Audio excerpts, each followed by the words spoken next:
আসসালামু আলাইকুম বন্ধুরা, আশা করি সবাই অনেক ভালো আছো। তো বন্ধুরা, যারা আমার চ্যানেলে নতুন তারা অবশ্যই আমার চ্যানেলটি সাবস্ক্রাইব করার জন্য সবাইকে অনুরোধ জানাচ্ছি এবং আমার ভিডিওগুলো দেখে লাইক কমেন্ট শেয়ার অবশ্যই করবে। তো বন্ধুরা, ভিডিওতে যত ভুল ত্রুটি হয়ে থাকে, আমার কথাবার্তায় যত ভুল ত্রুটি হয়ে থাকে, সেজন্য আমি ক্ষমা প্রার্থী। সবাই ক্ষমা সুন্দর দৃষ্টিতে দেখবেন। তো আজকে একটি নতুন ব্লগ আপনাদের সাথে শেয়ার করলাম। এই যে গাছগুলো দেখতে পাচ্ছেন, এগুলোর নাম কি আসলে আমি সেটা জানি না। তো আমি অনেক ভিডিওতে দেখেছি এগুলো আসলে ঘরের সৌন্দর্য বৃদ্ধির জন্য লাগানো হয়ে থাকে। আর এগুলো সূর্যের আলো ছাড়াও বেঁচে থাকে। এগুলো মাটিতে রোপণ করলেও বেঁচে থাকবে, আবার পানিতে রাখলেও বেঁচে থাকবে। তো বন্ধুরা, আমি চেষ্টা করছি কিছু গাছ এনে লাগানোর জন্য এবং এটা আপনাদের সাথে শেয়ার করার জন্য। আমাদের এখানে প্রচুর পাওয়া যায় গাছগুলো। তো আজকে আমি কয়েকটা গাছ নিয়ে আসলাম, তো আপনাদের সাথে শেয়ার। তো দেখছেন, এটা কিন্তু অন্য একটা গাছ। আসলে আমি এগুলোর নাম জানি না। যারা জেনে থাকেন তারা কিন্তু বন্ধুরা অবশ্যই আমাকে কমেন্টে জানাবেন। তো এই গাছটাও আমি এনে লাগাচ্ছি। আমার কাছে খুব সুন্দর লেগেছে গাছটা। অনেক ঝোপের মতো ঝোপালো গাছগুলো কিন্তু আসলে অনেক সুন্দর হয়। তো এটাও একটা ঝোপের মতো দেখাচ্ছে, বাঁশ পাতার মতো অনেকটা। তো আমার কাছে খুব সুন্দর লাগছে, সেজন্য আমি নিয়ে আসলাম এবং এটাকে আমি কিছু খেলনা, যেমন এটা হচ্ছে একটা খেলনা বল, বাচ্চাদের খেলনা বলের মধ্যে আমি লাগালাম। এগুলোতে কিন্তু গাছ লাগালে অনেক সুন্দর দেখা যায়। বিভিন্ন খেলনা জিনিসের মধ্যে আপনি যদি এগুলোকে টব বানিয়ে রাখুন বন্ধুরা, দেখবেন অনেক সুন্দর লাগে।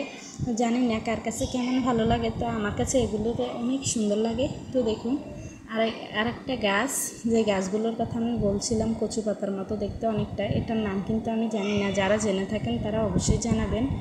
তো এটাও আমি লাগিয়ে দিলাম একটা মামপটের মধ্যে, বাচ্চাদের মামপটের মধ্যে। তো বন্ধুরা, এখানে আমি কিন্তু পানি দিয়ে লাগিয়েছি। যে দেখুন, পানি, পরিষ্কার পানি নিলাম এবং গাছটা এর মধ্যে দিয়ে দিলাম। তো এটাও অনেক দিন পর্যন্ত ভালো থাকবে, কিচ্ছু হবে না গাছটার।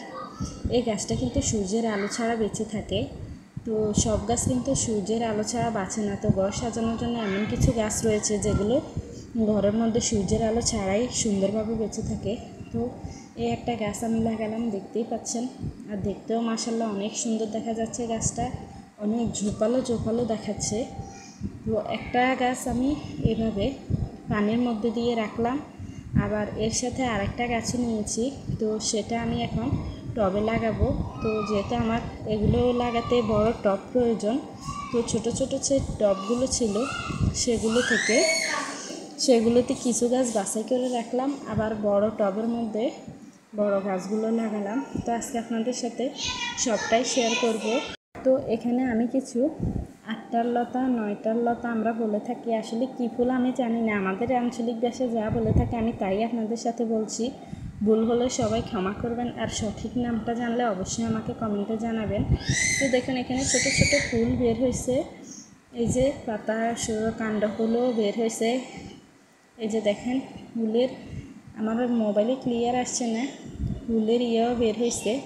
তো এরপর আমি একটা গ্লাসের মধ্যে টব বানালাম। একটা মেলামাইনের গ্লাসের মধ্যে কিছু মাটি নিয়ে আরেকটা গাছ লাগাইতেছি, দেখেন।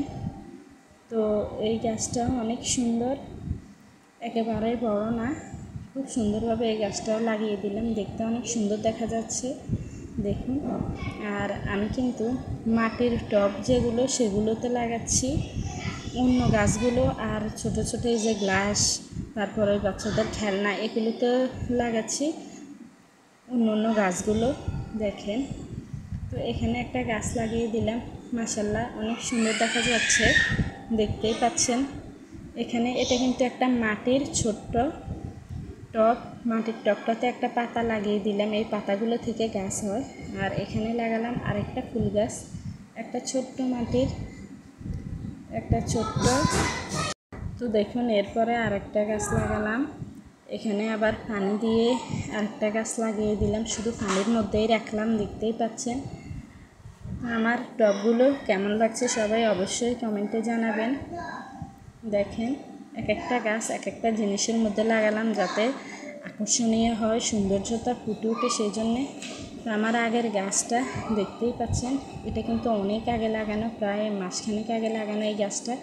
এর থেকে এখন অনেক কাণ্ড বের হয়েছে এবং দেখতেই পাচ্ছেন মাটিতে এর মূলগুলো বের হচ্ছে,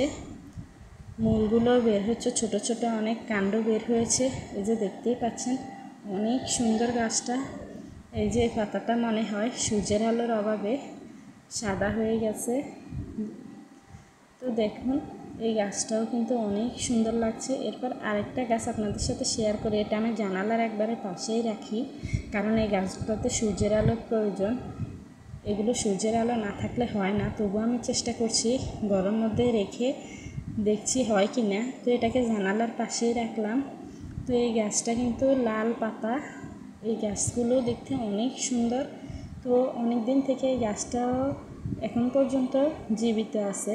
তো এই গাছটাও কিন্তু কাণ্ডগুলো সাদা সাদা হয়ে আসছে সূর্যের আলো অক্সিজেনের অভাবে। তো দেখুন এরপর এই যে একটা গাছ, এটা মারা গেছে, এর মধ্যে ফুল ফুটে আছে দেখতেই পাচ্ছেন। ফুলগুলো কিন্তু অনেক সুন্দর হয়, কিন্তু এটা মনে হয় সূর্যের আলোর অভাবে মারা গেছে। তো সবাই আমার পাশে থাকবে।